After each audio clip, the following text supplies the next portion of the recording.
Welcome to the Creative College Journey podcast, the place to help raise awareness on the many pathways to a creative life and education and how college might be a part of it. Because it's not where you go to school, but how you go to school that counts. Hosted by professional creative and college expert Scott Barnhart, who is chatting with a variety of guests who have some amazing lived experiences from different universities, majors, and creative industry interests. And we hope by hearing their stories, it might help give you some inspiration to find your own creative college journey.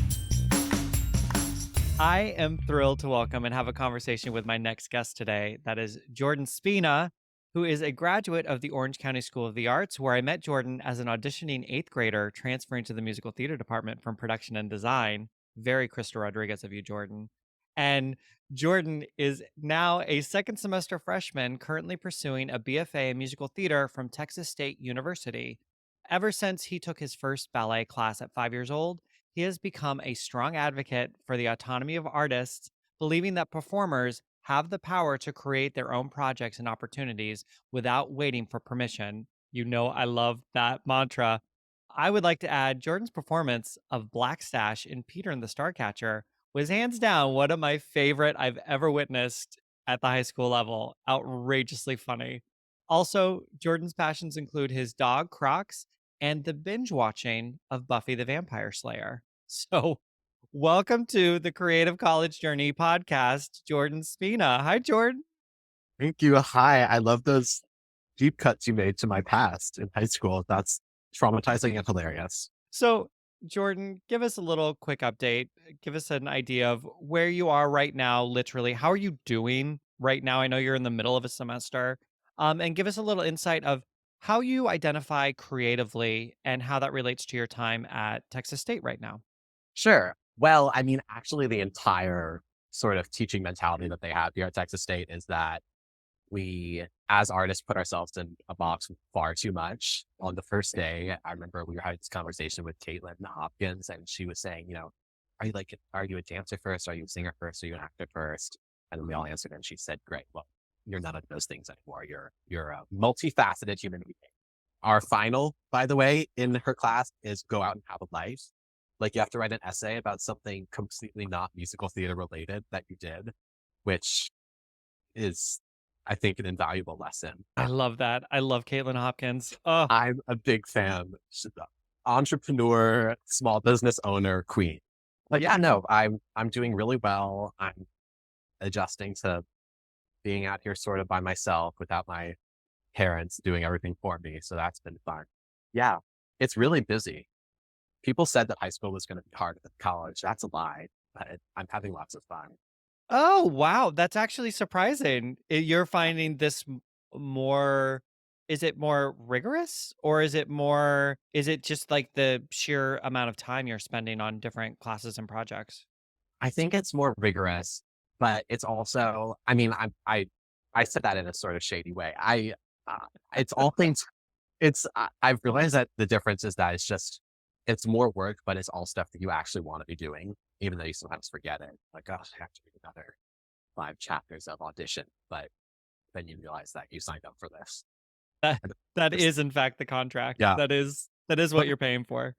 That's true. And also just the nature of this program is that it's really front loaded. Like I took 18 hours last semester and this semester, which is the max that you could do. In fact, during orientation, we were talking to some faculty advisor of this group of all the undergrads at Texas State. And they said, who here's taking 15 hours? And some people raise their hands. Who here's taking 16 hours? And they went up and up. And then they went, who here's taking 18 hours? And then a clump of us in the middle of the room all raised our hand. She went, oh, I know who you guys are. And just sort of outed us to the entire student body. It was really funny. But yeah, that's what I've been up to. Oh my goodness. I'm so excited. I can't wait to hear more about how your time at Texas State has been. But I want to take this back a little bit. So we're talking college admissions. So I worked with you, you were one of the students at OCSA while I was there, and I helped you on some of your college applications and some of the like mindset moving forward. And you had quite the journey. including auditioning for, if I counted it correctly, 21 programs. That is Is correct. that the number? That is the Which official number. that is a hefty number, but I remember looking at it and it was actually well diversified in terms of you had clarity of like what you were after, either in acting or MT programs, sort of a mixture of some programs a little more academic leaning, a little more conservatory leaning.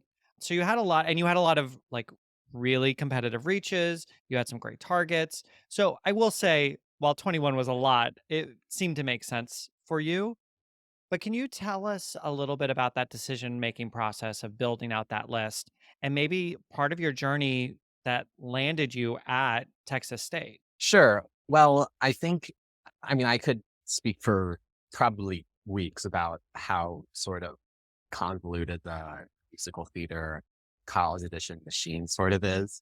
This idea that you need to we're all so convinced that we're not going to get in to many places, so we therefore audition for all of the places, which is not the move.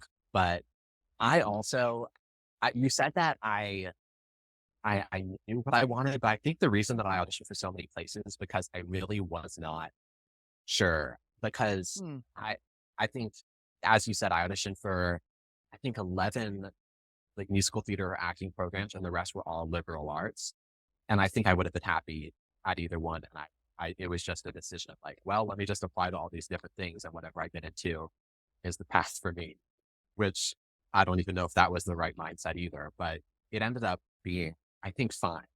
And it was fun when I actually did get some acceptances and I got to visit these campuses and really hone in on what I wanted, which was difficult because it's always like, do I want to get a real degree in something academic, or do I want to sort of take a gamble and do this musical theater thing, which was scary. But that also was why I ended up choosing Texas State, because it was a very low stakes decision, because it's not a huge financial investment compared to some other programs, because, and we could get more into this, but all the musical theater students have in-state tuition guaranteed to them.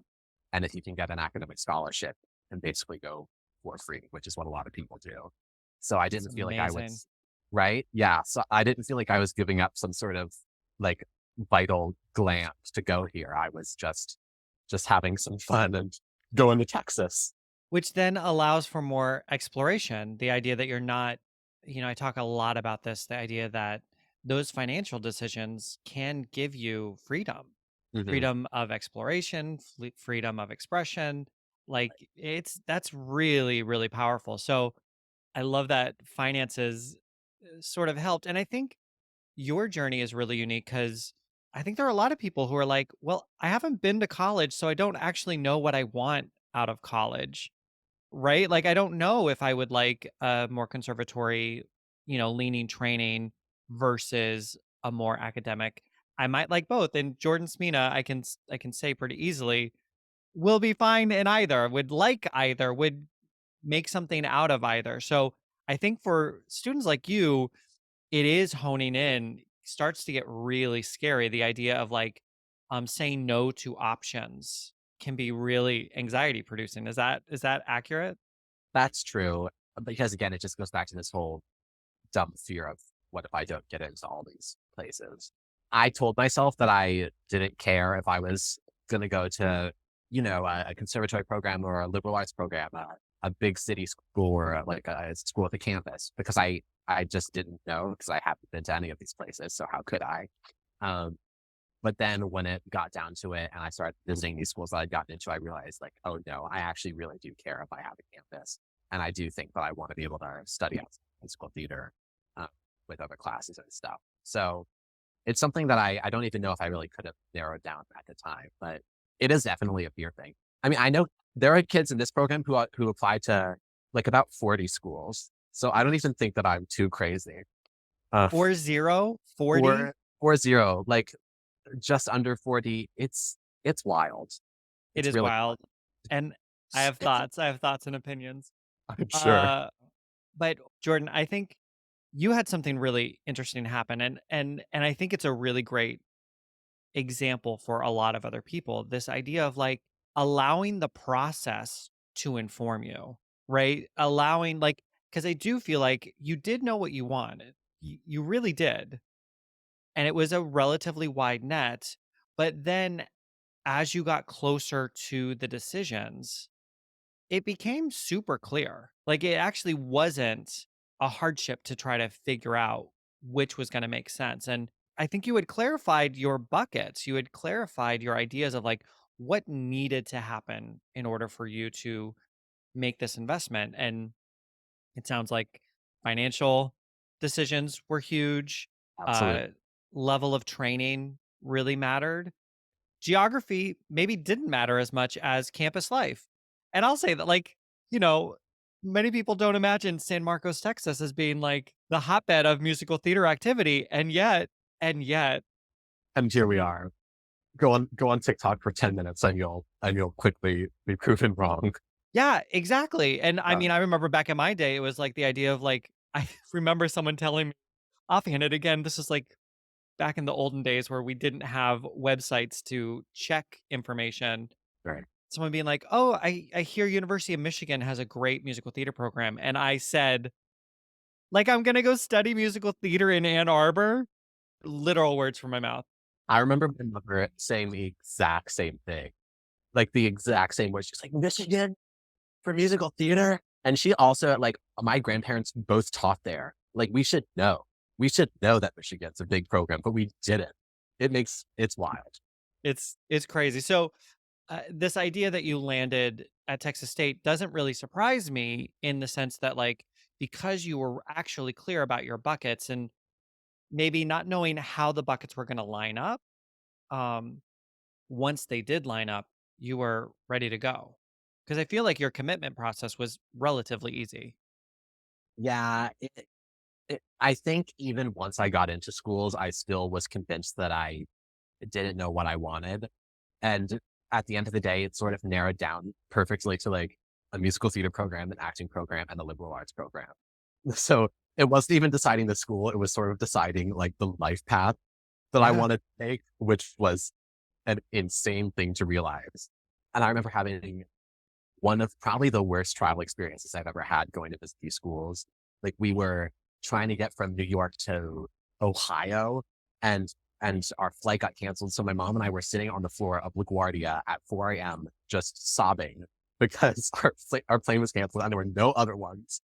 And at that point, like, I had to, I couldn't see some of the schools because of this error. And that's when I realized it's like, oh, I actually don't even need to because I just know that I know to Texas State. Like, that's when it clicked for me, which is insane. Just just a lover of the drama. Well done, Jordan Spina. A real dramatic setting. Canceled flights, LaGuardia Airport. Hilarious. So now that you're at Texas State, I'm curious, like, I know the BFA program there is quite rigorous and very consuming. Are you finding there are other topics because you are so academically inclined? Are you foreseeing a concentration, a minor? Are you seeing other lanes of study while you're at Texas State? I do. As of now, I said, again, the freshman schedule is so packed. And then once you get to probably junior year, that's when you have more time to pick up minors. I'm, I'm really hoping to get a minor in some like art history. There are some, it's a great program here, apparently.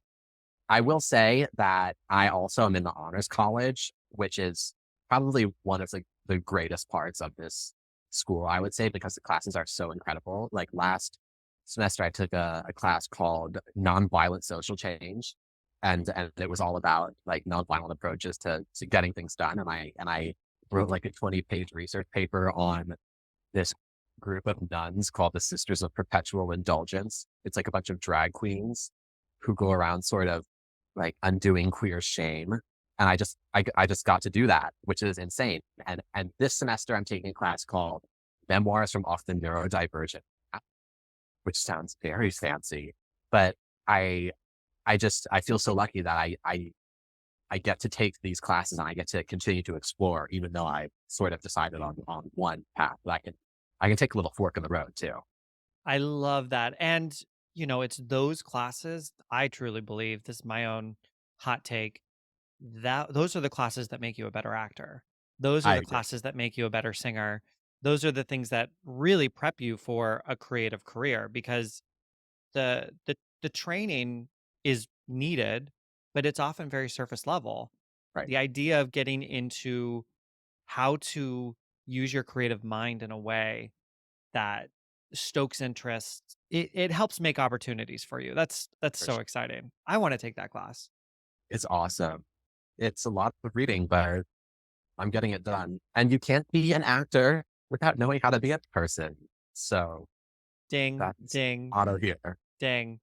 Just to follow up on this, what like curriculum, staff members, like what is lighting you up while you're there at Texas State? Oh my gosh. I actually have a full notes app list of things that I talk about when I speak on Texas State, just so I can brag, because there are so many cool things. I think the biggest, my favorite part of the program here, just in general, is that decisions do not get made, like, period. They don't get made without the students having input. Anytime a staff member is interviewing to get hired, they're interviewing with the entire student body, and we all get to say if they get hired or not. It is not a under the table thing. We decide our own show season. We make pretty much every big decision, which makes sense because we're the ones writing checks every semester, which I think is something that you need to be looking for in a program. If you feel that they're not making such equitable choices, if they're mistreating their students, that might not be the best place to go. I also just really love the way that the program embraces diversity and acknowledges that musical theater really is a global art form and does not look any one way.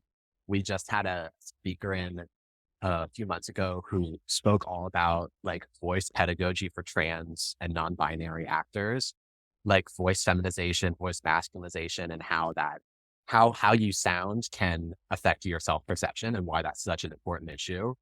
And we bring people from Broadway for Racial Justice. We do all sorts of just really fascinating classes that have nothing to do with technique. Frankly, it's all about like expanding your worldviews. And yes, it's about musical theater, but it's also just about how to be a person, which again is so important because how can you be an actor if you don't know what it's like to be a human being? It's everything. It's what we're mirroring. It's what we're putting out there. We are the barometers of society in Yeah. so many ways. I also love this idea, and I'm seeing more schools take this approach, this idea of including students in decision making. It's, And I love it. And I love it for multiple reasons. One is that you get more voices at the table, just more voices generally make better decisions. But what I love is students are then actually privy to what it takes to make a good decision. Like you're actually in the ground floor. And I'm sure I would put money on it that there are many differing opinions about certain decisions, especially when it comes to shows. And you know, it's really easy to be on the sideline being mad at an artistic director about a decision. And it's actually much more complicated and much more educationally beneficial to actually work it out amongst a group of people. And the idea that you're having to face those difficult, and they are difficult conversations. They are not easy.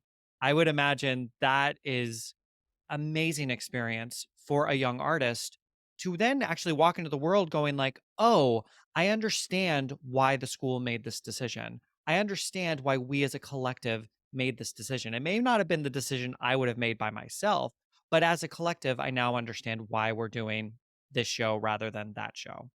sure. And I will add to that, like, just also the idea of of making informed decisions about why we're doing certain shows like at this moment in time. We're doing Pippin right now, for example. And if you know anything about Pippin, you know that there's the old version with a certain ending, and then there's a new version with a certain ending. And one's much darker, and the rights are out for the newer version, which sort of, spoiler alert, involves this like troop of actors sort of preying upon this child. And we had a really big conversation with the director about how, given what's happening in Texas right now with drag queens being banned from children, how that might not be the message that we as a community want to be putting out there. Mm. So our director, they wrote to, I forget who even has the rights to Pippin, but they wrote to them, and now we've changed the ending. So it's a really just a very eye-opening process. Ugh, I love that Caitlin and Texas State, you guys are taking the time to embrace those conversations. It's a wonderful thing. And again, it's a great learning opportunity for everyone. It actually teaches the faculty too, teaches the admin, you It know, does. Yeah. what are the students thinking about? Mhm. I love it. So, a big topic that comes up in this line of work that I'm doing right now is rejection and the idea of getting the no's and the fear and anxiety that comes around getting the no's. And Jordan, you got a fair amount of yeses and a fair amount of no's. It was like kind of right down the middle. It was exactly half and half. There's one program that I added very last minute just because my mom made me because she went there. And I got in, but had I not done that, it would have been 10 to 10. And we talk about this all the time of like you need to expect no's. Mhm. I don't think that needs to hyperly inform a scarcity mindset, but just knowing because ultimately you only need one, True. right? You only need one because then you had to say no to 9 programs. But I'm curious, like, how did you walk through those rejections? How, because I'm sure some of those schools were schools that you pined for, and some schools that you were maybe like midland about. So I'm sure they were sort of different. Talk to me about your process in rejection. Well, I mean, obviously rejection sucks, and we're not going to sit here and pretend that it doesn't. And I know I was saying earlier that, you can't apply to all these places because you're scared of not getting in. But that doesn't minimize like the disappointment that you do feel when you get that email from Get Accepted saying, we're sorry.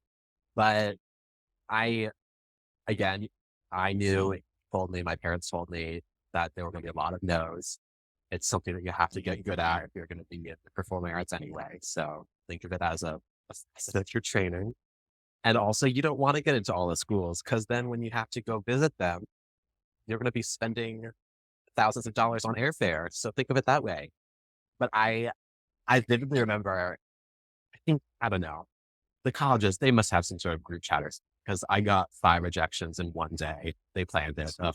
But I remember I emailed you and I told you just because I was giving you an update and you responded to me and you said, this is fantastic news. It's like, what? And I kept reading and you explained, well, this is great information because it means that they don't align with your values.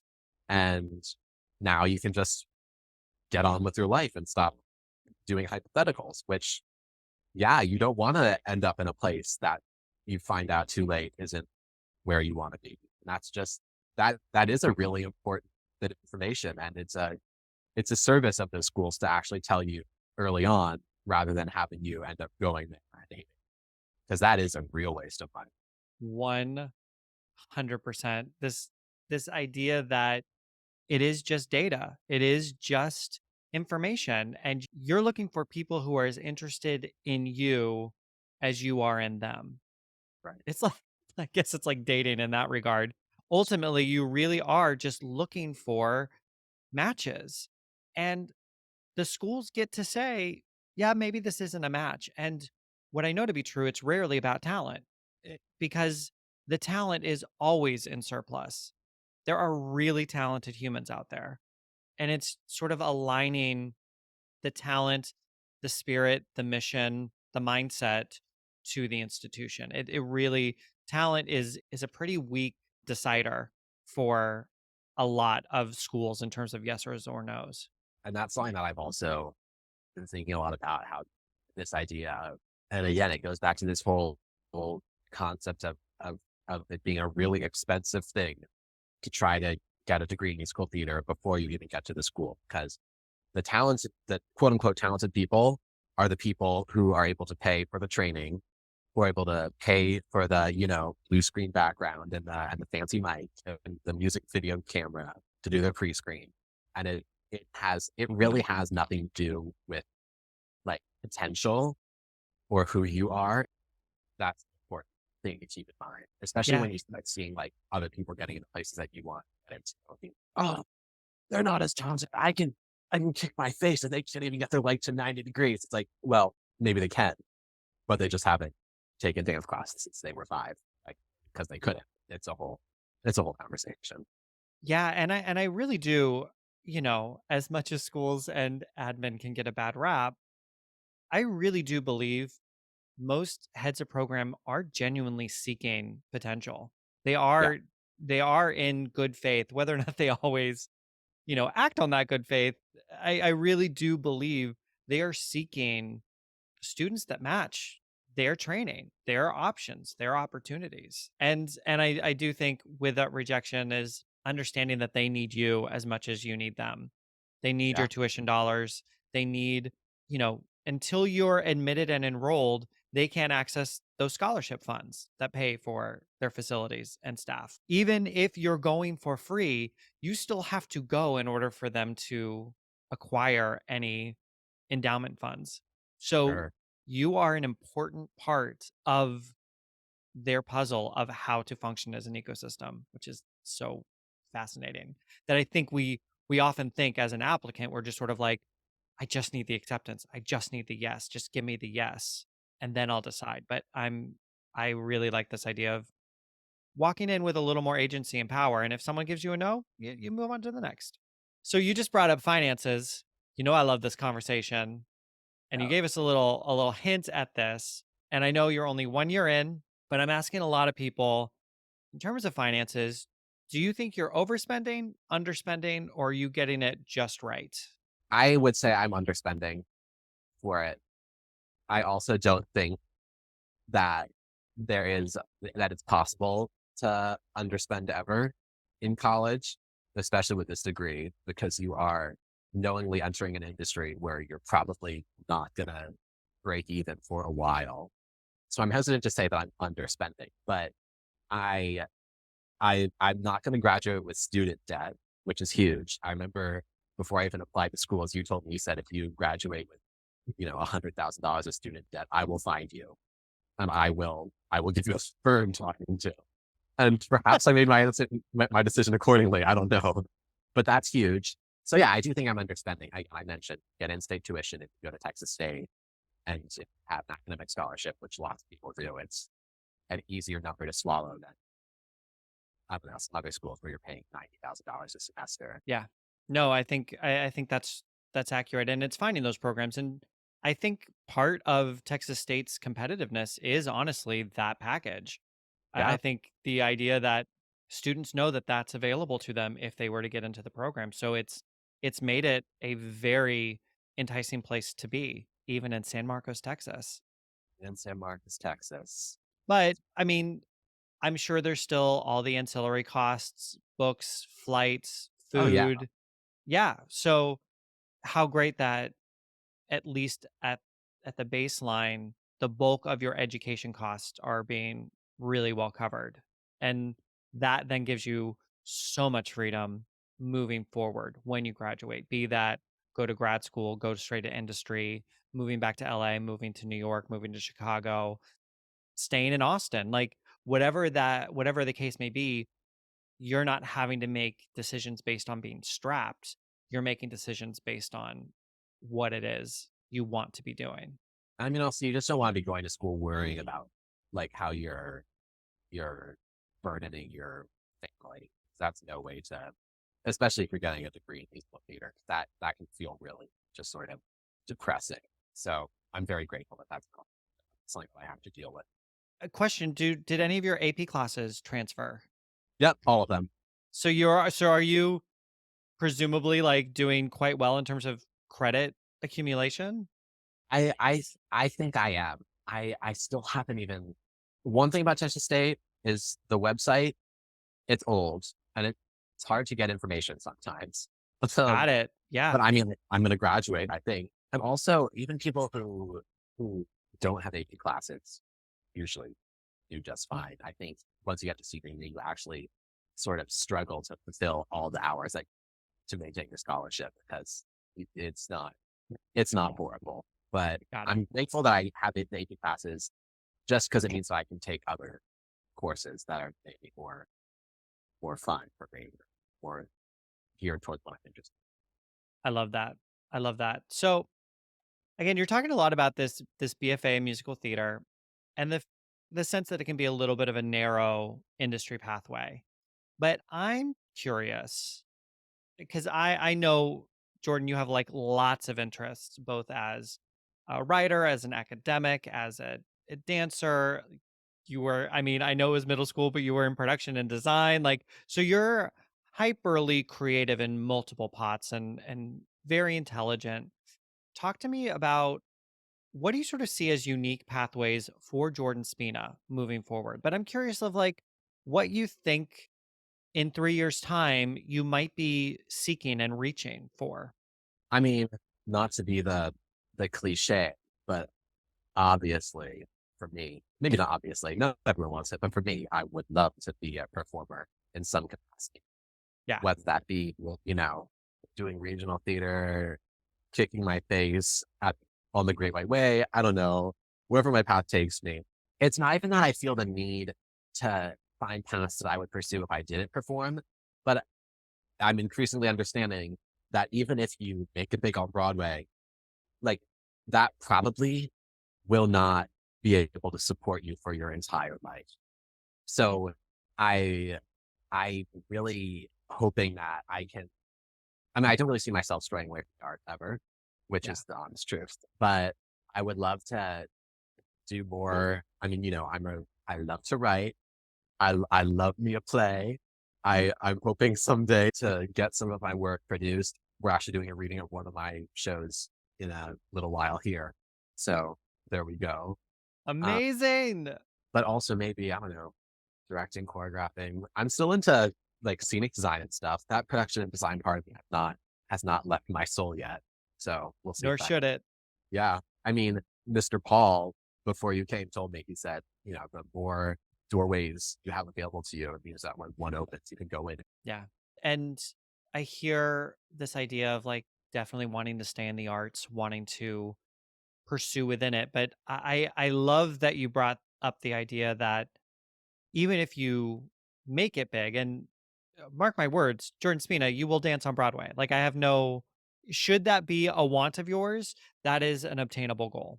I know it feels far fetched, but it is absolutely an obtainable goal. But the idea, even making it, I think of some of the most successful people I know. I think of some of my castmates from Book of Mormon. I think of Andrew Rannells, or Nikki James and Josh Gad, who are literally at the top of their acting career and have continually found these pivots and micro pivots and from moving into film and television, into voiceover, into writing. Andrew has written 2 books and has constant reinventing themselves with directing, writing, directing for film, directing for stage, finding the next right step. So that even when you're at the top, there's a constant sense of renewal, rebirth, some sort of change and shift that should be expected. And I think a lot of early career actors really miss that because you can start developing that muscle now. And I mean, that is also something that is very beautiful about the career, but also does keep me up at night. This idea of, be able to support myself. And you'd best believe that come graduation, I will be sending you an email and being like, what do I do? But, Yeah.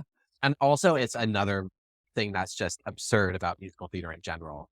It starts at, how expensive it is to apply to college, how expensive it is to go to college. And then how once you are at the top of your craft, perceived top of your craft on Broadway, you still like might not be making a living wage.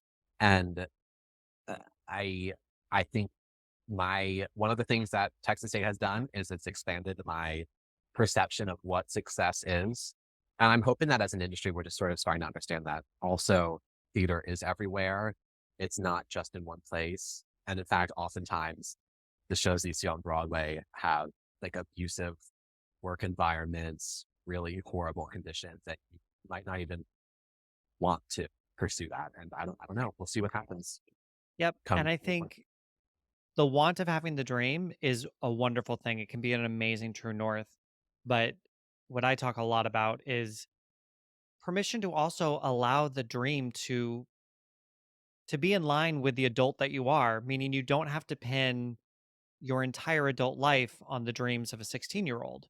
You can Right. honor the dreams of a 16-year-old, but you can also translate them in new ways Absolutely. because life happens, circumstances happen, but you can still keep your true north so long as it's not on a hyperly fixed. If your definition of success is a hyperly fixed point, you will always be disappointed. Yeah. Caitlin Hopkins talks a lot about the phrase she uses is if you're not getting food from the right place, then you'll never be fed. Like if you're constantly reaching for this goal, even if it is attainable, like you're missing all the other opportunities to nourish yourself. That's just not a productive way. It's just not a way to live, really. Yeah. Well, and in that it's not creative, No. right? It actually you then lose the creativity in your creative art form, Uh-huh. Which which we know is very important. it's hyperly important. It's I mean, I called the business creative college journey for a reason because I am seeking to talk to young creatives, people who want a creative life and your life has to be creative. You actually have to think outside the box and you have to make things in order to have a creative life. And that requires artistic risk, that requires planning, that requires strategy, and a big, healthy dose of intuition. For sure. All right, Jordan Spina. I ask everyone this question, and I know this isn't that far away. Like, this isn't that long ago. But what is the one thing you wish you had understood about the college application process before you started? So, talking to 17, 18-year-old Jordan Spina, what would you tell that version of yourself? Um, First thing I would say, and I think this sort of ties into the whole mission statement of your business as a whole, is that just because your friends are doing something different to you does not mean that you are doing it wrong. I remember hearing about like all your college edition and those groups, which can be great, but I didn't really have any of that, and I was so hung up on this idea of like, oh well, I'm not gonna get into school, so I don't have this advantage. And spoiler alert, I did fine. Also, like deadlines, my class in high school, we all just agreed that we weren't going to talk about it. But of course, I found out like, oh my god, they already submitted to this school, and deadlines can be useful for like financial aid. Sure. Submitting your application early so that you can get the aid. But also, you don't need to be the first person. Don't feel like pressure to hit send before you're ready, because I just think a lot about some of the schools that I added to my list that ended up being some of my top choices that I got into were late additions. And if I'd hit send on all my applications and put away my computer forever and just sort of sat back early on, I would have totally breezed over those choices. And I think I would have had a much harder time. So your path is your path, which is just why I love your whole ethos of, there is no one right way to achieve your dreams.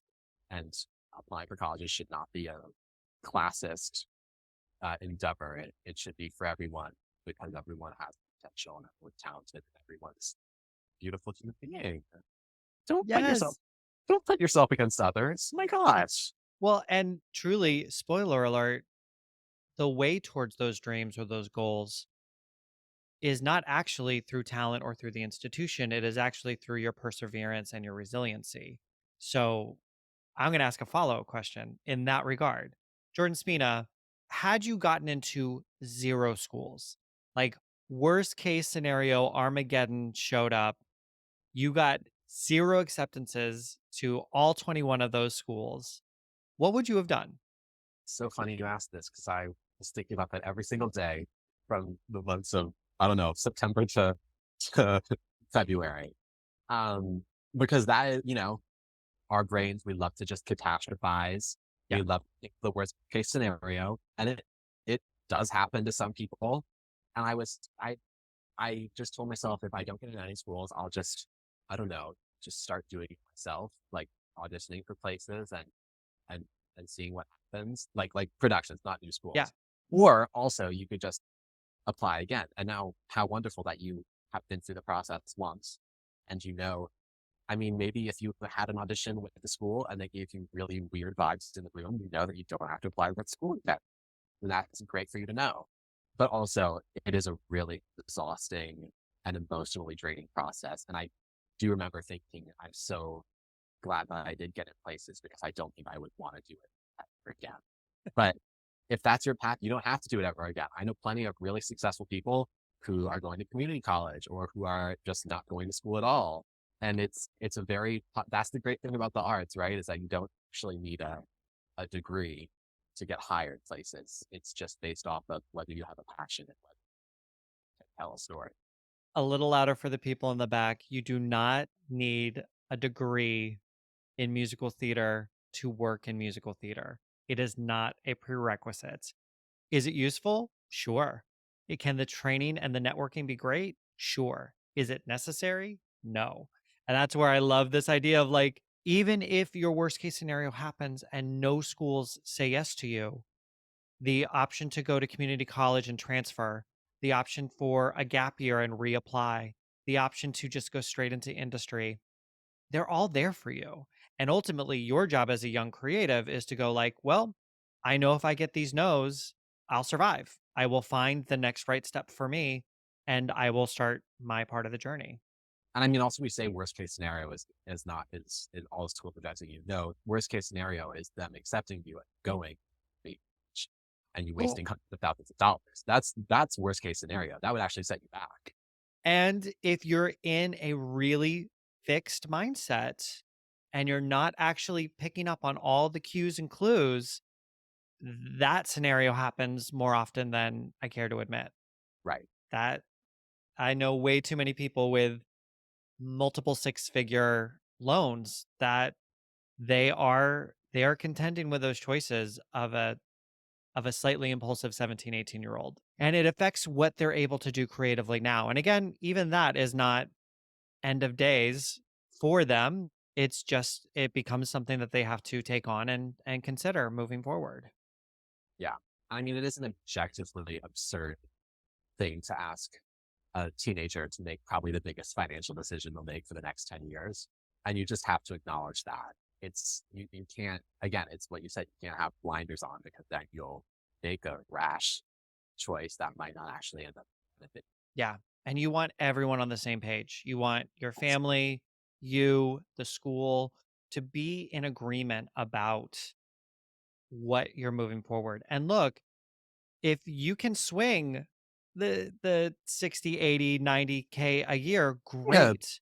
go up. Great. Yeah. Like there's a lot to be said for some really expensive programs as well as the scholarship opportunities that they may present you. Because I also am big on diversifying your list based on finance. You should have some financial reaches with the understanding that it has to come to a certain number in order for you to make it a viable option.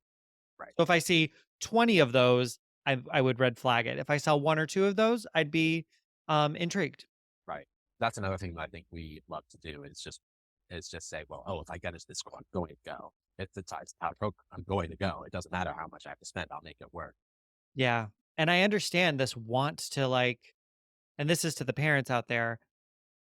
I understand the want to pick up Excalibur and just absolutely battle come hell or high water for your students and your child's dreams and wants and these hopes. Yes. I absolutely it's like so noble, it's so full of love and heart, and it can also be a blinder. And this idea of like being able to putting a limit for everyone's financial stability is not necessarily a hardship. It may actually be the kind of clarity that gives this young creative the chance to actually go after what they're after because the Yeah. school's not going to solve it. That is the biggest thing that I think is so helpful is actually having like a literal, like a number written down on a piece of paper of what the peak is for you.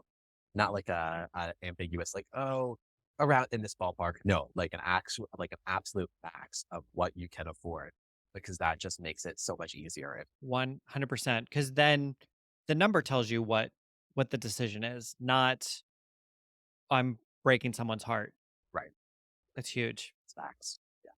We love a fact. We love data. Love the fact. We love the truth. Well, Jordan, are there any other sort of like thoughts or like nuggets that you feel like you want to share with any of the listeners? Ooh. For college auditions specifically, they are sitting in a cramped little audition room for hours on end to see you and not to see a performance of you. Like, they're not watching you trying to. You're an actor and you can pretend to be a character, but you cannot pretend to be yourself, because we are all really bad at that. You can only be yourself, and they can tell too. So that's the biggest thing that I would say, is that if you aren't absolutely crazy about the material that you have to give people, find something else if you can, because the joy is what shows. It's not a perfect, polished $100 coach performance. It's the fact that you like to do what you do. I love that. Dare to show that you want to be there. And Mhm. that requires enjoying the process, enjoying the activity, Yeah. even as stressful as those college auditions can be, or art supplement packages and all that it comes with it. But you also don't owe them that. You also don't owe them the this act of wanting to be there. Um, No, because that cuts through. That totally cuts through. It's disingenuous, it is. but part of your job is to find ways to enjoy the process Yeah. authentically. And you can acknowledge the things that are kind of crappy about it, but what within those 2 to 5 minutes in that room are you going to light up about? Because that is the goal, is for you to light up in that room. Yeah. And it doesn't always land. Some rooms it will land, some rooms it won't, but that's the mission, and it's okay to fail at the mission, but that is ultimately the goal, is enjoying those 2 to 5 minutes. And take note of how you feel in each room too, because that's something that I think about a lot, or did think about when I was making the decision. In fact, we actually this past month have been having our on-campus auditions, so we're all required to help, like set up auditions, show people around. That's been really cool for me to sort of be on the other side of the process. And I just tell people, like, remember how it felt to be in front of these people. If you enjoyed it, and get in, that might be the place for you. And another thing I would say is, if you find yourself choosing between options, watch the senior showcases. Like, go onto the website and look at what they're actually what the people at the end of their college journey are presenting to the industry. Because that was another thing that really helped. I watched Texas State showcase, and I watched showcases of other schools, and some schools didn't even have showcases. That was sort of a red flag to me. Not that showcase is everything, but Because it's not. right. I don't know. It absolutely, and that's also like a big Yeah. misconception too. But it does show you like what these students want to be putting out. It's a great reflection for that, of like culminating capstone-esque work of like, okay, 4 years later, this is where they're at. Because again, I know you know this, I know this, I talk a lot about this. The showcase part, there are just as many people who walk away from really elite institutions that have really fancy showcases that do not get bites Yeah. from industry. And I just talking to Rory O'Malley, he said that was him. He was at Carnegie Mellon. He got crickets in New York and relatively crickets in LA, outside of one manager that basically would have taken anyone. And he put one foot in front of the other and found his way towards the Tony nomination. Like, he's doing Right. just fine. Yeah. Where a lot of his peers who booked agents right out the gate do not have the career that Rory has. And that comes down to that resilience piece of like, you can't wait for the school, the industry to do it for you. You've got to have that agency for yourself. Yeah. And also, some schools will, a big selling point will be like, out of the past 10 classes, 99% of our students have booked agents out of their showcase. That is not necessarily a reflection of success. Like, some of these agencies take advantage of the students. And that is the last thing I will also say about schools too, that if you get into a place, even if it's a top program, but you do not think they reflect your values and you think they treat students in a way that you would not be okay with, like nothing is worth going there. So many of my classmates here, and I don't mean this as like a brag or a flex, but they got into like top programs and they visited the campus and they saw like some really scary things and they turned them down without like a second glance. Like nothing is worth compromising your values because you want to be able to belt your face off and kick your nose. That is not. Correct. Correct, Jordan Spena. Correct. Jordan, I'm so grateful to know you. I'm so excited to see what you're doing and watching you continue to grow and expand as an artist and a performer. I'm just infinitely proud of you and super excited to see what happens next. If people wanted to get a hold of you or see what you're up to, how might they do so? Yes, you can follow me on Instagram at jordan.spena and DM me if you have any questions. Or you can follow me on TikTok at the same handle. There is nothing on there right now, but Okay, TikTok. but listen, if you want to live in mystery, you can follow that. Um, yeah, Perfect. I'm happy to answer questions if you want the real scoop on what's And going on. that is a great way. I talk to students often about and families of like how do they find out what's really going on at schools? And one way is to talk to boots on the ground, is talk to students who have recently graduated or are currently there. Reach out and try to get some boots on the ground information because that can be vital. Again, everyone's opinion, take it with a grain of salt. But at the end of the day, getting as much of that information can be really useful to cut through the noise of advertisement and sales, which is what admissions pamphlets really are. So getting that balance of the two. Jordan, thank you. I'm so glad you were here. That's another interview episode of the Creative College Journey podcast. We hope this episode with Jordan Spena was beneficial to you. And I want to just thank you for taking time out of your busy day to listen. If you are in need of some encouragement, guidance, and inspiration for your college journey and would like to work with me, do not hesitate to reach out to our website, www.creativecollegejourney.com, to schedule a free, no obligation, I swear it's no obligation, 1-hour consultation to find out the many ways that the Creative College Journey can help you on your path. You can also find me on Instagram at Scott Barnhart. If you enjoyed the show, please rate and review us on Apple Podcasts. It helps others find us. And be sure to come back in the coming weeks for more discussions about creative college admissions, lowering the temperature on the process, and the many industry pathways and transferable skills that a creative education and life can offer. Don't forget, it's not where you go to school, but how you go to school that counts. Thank you. Thank you, Jordan. Thank you. That was like an NPR level like sign-off. We're doing it. We're doing the thing. Listen, wow.